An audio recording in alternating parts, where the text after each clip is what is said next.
ውድ ተመልካች አድማጮቻችን እንደምን ከርማችኋል? በዛሬው ኳስ ዓለም ፕሮግራም ለእንግሊዝ ብሔራዊ ቡድንና ለስፔኑ ባርሴሎና ክለብ በውሰት በአጥቂ መስመር ላይ የሚጫወተው የማርከስ ራሽፎርድ አጭር ኳስ ታሪክ ይዘንላችሁ ቀርበናል። እንደምትደሰቱበት እናምናለን።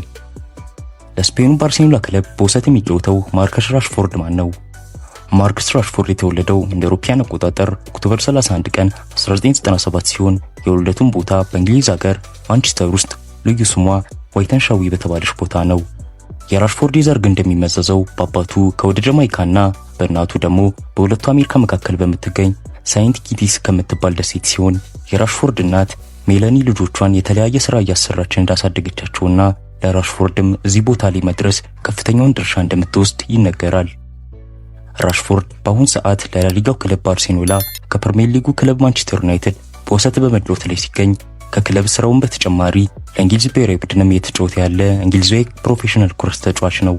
ራሽፎርድ ኳስን የጀመረው በ5 ዓመቱ ማንቸስተር ውስጥ በሚገኘው ፍሌቸር ሞይስ ሬድነርስ በሚባል ክለብ ውስጥ ሲሆን በዛም 2 ዓመታትን አሳልፎ እድሜው 7 ሲሞላ የማንቸስተር ዩናይትድ የወጣቶች አካዳሚን ተቀላቀለ።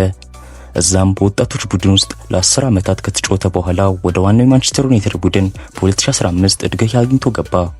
ራሽፎርድ በዩናይትድ እያለ በውሰት የተጫወተበት ላለበት የስፔኑ ባርሴሎና ከመግባቱ አስቀድሞ ለእንግሊዙ አስቶን ቪላም በውሰት ተጫውቷል።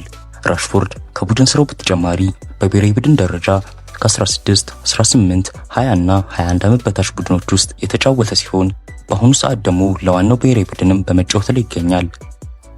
ራሽፎርድ የኳስ እውቅናውን በመቀጠም በህብረተሰቡ ዘንድ ለውጥን ለማምጣት የፖለቲካ አክቲቪስትና በበጎ አድራጊ በመሆንም አገልግሏል። በተጨማሪም ዘረኝነት እንዲጠፋ፣ የቤት እጦት እንዲቀንስና የህፃናት ረሃብ እንዲወገድ አበክሮ ሰርቷል። በተለይም በኮቪድ-19 ወረርሽኝ ጊዜ ሰዎች የምግብ እጦት እንዲያጋጥማቸው የሰራው ስራ በጉልህ ይታወሳል። የማርከስ ራሽፎርድ የክለብ ታሪክ ምን ይመስላል? ራሽፎርድ የመጀመሪያ በክለብ ደረጃ በ5 ዓመቱ መጫወት የጀመረው በሰፈሩ ለሚገኝ ፍሌቸር ሞይስ ሬንጀርስ ነበር። በክለቡም መጀመሪያ ግብ ጠባቂ ሆኖ የጀመረ ሲሆን ይህንንም ሙያ የወደደው አሜሪካዊ ቲም ሃዋርድ በቀድሞ ማንቸስተር ዩናይትድ ክለብ ውስጥ በጎል ጠባቂነት ሲጫወት አይቶት ስለወደደው ነበር። በዛም ክለብ ለ2 ዓመታት በመጀመሪያ በግብ ጠባቂነትም በኋላም በተጫዋችነት ካገለገለ በኋላ የማንቸስተር ዩናይትድ የወጣቶች አካዳሚን በ2005 በ7 ዓመቱ ተቀላቀለ። ራሽፎርድ የማንቸስተር ዩናይትድ የወጣቶች አካዳሚን ከመቀላቀሉ በፊት የኤቨርተን፣ ማንቸስተር ሲቲ እና ሊቨርፑል ክለቦች እሱን ለመውሰድ ፍላጎት አሳድረው ነበር።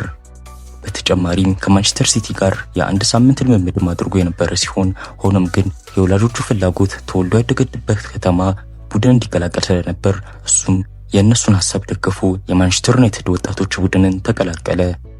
ራሽፎርድ 11 ዓመት ሲሞላው ለማንቸስተር ዩናይትድ ትምህርት ቤት ወጣቶች ስኮላርስ መርሃ ግብር የተመረጠ ሲሆን በዛም የእድሜ ታላላቆቹ የሆኑት እነ ፖል ፖግባን፣ ጄሲ ሊንጋርድ እና ራቪ ሞሪስን ጋር የመጫወት ዕድል ስላጋጠመው ችሎታውን በፍጥነት ለማሻሻል አግዞታል። የችሎታውን መሻሻል ተከትሎ በ2012 በ23ኛው የማርቨርድ ውድድር ሁለተኛ ሆኖ ያጠናቀቀውን የማንቸስተር ዩናይትድ ከ15 ዓመት በታች ቡድን ውስጥም ተመርጦ ነበር። በቀጣይ በ2014 ዘ ጋርዲያን ራሽፎርድ ቀጣዩ የማንቸስተር ዩናይትድ ትውልድ በማለት በገጹ ላይ ጽፎለት ነበር። ራሽፎርድ የሰውነት አቋም እየጨመረ በመምጣቱና ችሎታውም አስተማማኝነቱ ስለታመነበት የ10 ዓመት የወጣቶች ቡድን ቆይታ አጠናቆ እድገት በማግኘት ዋናውን ቡድን ተቀላቀለ። በፌብሩዋሪ 15 2016 በአውሮፓ ሊግ ማንቸስተር ዩናይትድ የዳይኒሹን ሚድትላንድን ገጥሞ 5-1 በሆነ ውጤት ሲያሸንፍ እሱም የመጀመሪያ ጨዋታውን አድርጎ 2 ጎሎችን በማስመዝገብ ታሪክ ሰራ። የራሽፎርድ ጎሎች ከዚህ ቀደም በጆርጅ ቤስት ተይዞ የነበረውን ሪካርድ በመስበር የዩናይትድ የምንጊዜም ትንሹ ጎል አስቆጣሪ አድርገውታል። ይሁን እንጂ ቆይቶ በ2019-20 የውድድር ዘመን ይህ ሪካርድ በማሰንገሪኖች ተሰብሯል። ራሽፎርድ ከ3 ቀናት በኋላ ቡድኑ በፕሪሚየር ሊግ ጨዋታ አርሰናልን ገጥሞ 3-2 ሲያሸንፍ በድጋሚ 2 ጎሎችን አስቆጥሮና ለቀሪውም ጎል ኳስ አመሻሽቶ በመስጠት ሌላ ታሪክ አስመዘገበ። በማርች 20 ቀን 2016 ራሽፎርድ በፕሪሚየር ሊጉ በማንቸስተር ደርቢ ብቸኛውን ጎል በማስቆጠር ቀደም ብሎ በዌይን ሩኒ ተይዞ የነበረውን በሊጉ በእድሜ ትንሹ የጎል አግቢ ሪካርድ በማሻሻል ተጨማሪ ታሪክ ሰርቷል። በኤፕሪል 13 2016 ቡድኑ ዌስትሃም ዩናይትድን በኤፍኤል ዋንጫ 2-1 ሲያሸንፍ ወደ ግማሽ ፍጻሜ ሲያልፍ 1 ጎል በማስቆጠር ሁነኛ አስተዋጽኦ አድርጓል። በ2016-17 የውድድር ዘመን ራሽፎርድ በውድድር ዘመኑ የመጀመሪያ ጎሉን ቡድኑ በኦገስት 27 ከሁል ሲቲ ጋር በተጫወተበት ወቅት በ71ኛው ደቂቃ ተቀይሮ ገብቶ ጎል አስቆጥሯል። እንዲሁም በቀጣዩ በተደረጉ 3 ጨዋታዎች ማለትም በሴፕቴምበር 18 በዋትፎርድ 3-1 ቡድኑ ሲሸነፍ፣ በሴፕቴምበር 27 ቡድኑ ሳውዛምፕተንን 3-1 ሲያሸንፍ፣ በሴፕቴምበር 24 ቡድኑ ሌስተር ሲቲን 4-1 ሲያሸንፍ በሁሉም ጨዋታዎች ጎሎችን አስቆጥሯል። ራሽፎርድ በዋናው ማንቸስተር ዩናይትድ ቡድን ውስጥ ከተመደበበት ወቅት ጀምሮ ለዋታ አቀጣጣይነቱና ጎል አግቢነቱ ቀጥሎ ቡድኑ በውሰት ለአስቶን ቪላ አሳልፎ እስከሰጠበት ጊዜ ድረስ ክለቡ ባደረጋቸው በሁሉም ጨዋታዎች 426 ጊዜ ተሰልፎ የተጫወተ ሲሆን በዚሁ ጊዜያት 138 ግቦችን ከመረብ አሳርፎ 78 ጎል ለነበሩ ደግሞ ኳሶች አመቻችቶ አቀብሏል። በፌብሩዋሪ 2025 ራሽፎርድ ለቀሪው የ24-25 የውድድር ዘመን ለአስቶን ቪላ ለመጫወት የውሰት ውል መፈረሙ ይፋ ሆኖ በፌብሩዋሪ 9 የመጀመሪያ ጨዋታውን በ66ኛው ደቂቃ ተቀይሮ ገብቶ ቪላ ቶተንሃምን በኤፍኤ ዋንጫ 2-1 አሸነፈ። በዚሁ የኤፍኤ ዋንጫ ራሽፎርድ በማርች 30 ቡድኑ ፕሪስተን ኖርዝ ኢንድን 3-0 ባሸነፈበት ጨዋታ የመጀመሪያዎቹን 2 ጎሎች አስቆጠረ።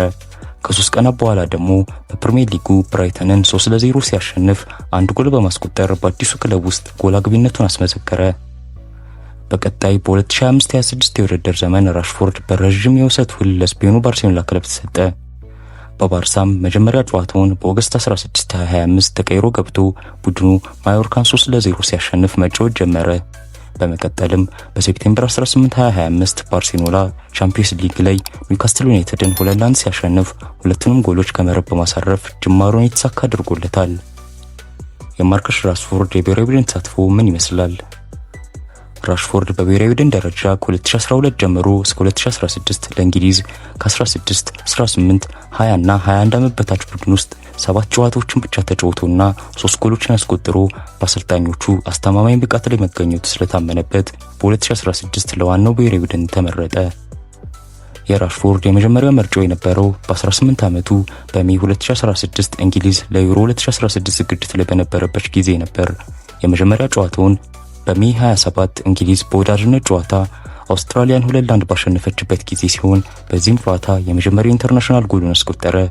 በመቀጠልም እንግሊዝ ጁን 16 በዩሮ ቻምፒዮንሺፕ ዌልስን ገጥማ 2-1 ስታሸንፍ እሱም በ73ኛው ደቂቃ ተቀይሮ ገብቶ ተጫወተ። በቀጣይም በዚህ ውድድር ምንም እንኳን እንግሊዝ በአይስላንድ አስደንጋጭ መልኩ 2-1 ብትሸነፍም እሱ ግን በመጨረሻው ደቂቃ ቢሆንም ተቀይሮ ገብቶ ተጫውቷል። ራሽፎርድ አሁንም ድረስ ለእንግሊዝ ብሔራዊ ቡድን ተሰልፎ በመጫወት ላይ ሲገኝ እስካሁንም በተጫወተባቸው 64 ጨዋታዎች 18 ጎሎችን ከመረብ ያሰረፈ ሲሆን 10 ጎል ለሆኑ ደግሞ ኳሶችን አመሻሽቶ ለጓደኞቹም አቀብሏል።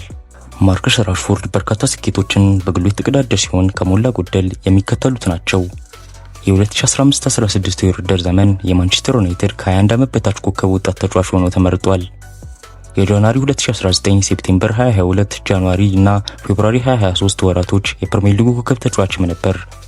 የማርች 2024 ምርጡ የፕሪሚየር ሊግ ጎል አስቆጣሪ ተብሎም ተመርጧል። የ2020 የፊፋ ፋውንዴሽን አዋርድም ተቀብሏል። የ2022-23 የአውሮፓ ሊግ ከፍተኛ ጎል አስቆጣሪም ነበር። ውድ ተመልካች አድማጮቻችን የታዋቂውን ለእንግሊዝ ብሔራዊ ቡድንና ለስፔኑ ክለብ በውሰት በአጥቂ መስመር ላይ የሚጫወተውን የማርከስ ራሽፎርድ አጭር ኳስ ታሪክ ዳሰስንበት የኳስ ዓለም ፕሮግራም በዚሁ እያጠናቀቅን።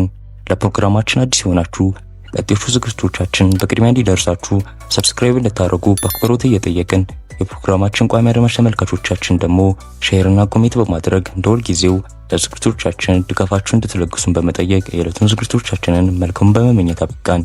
እስከ ሳምንት ቸርን ሰንብት።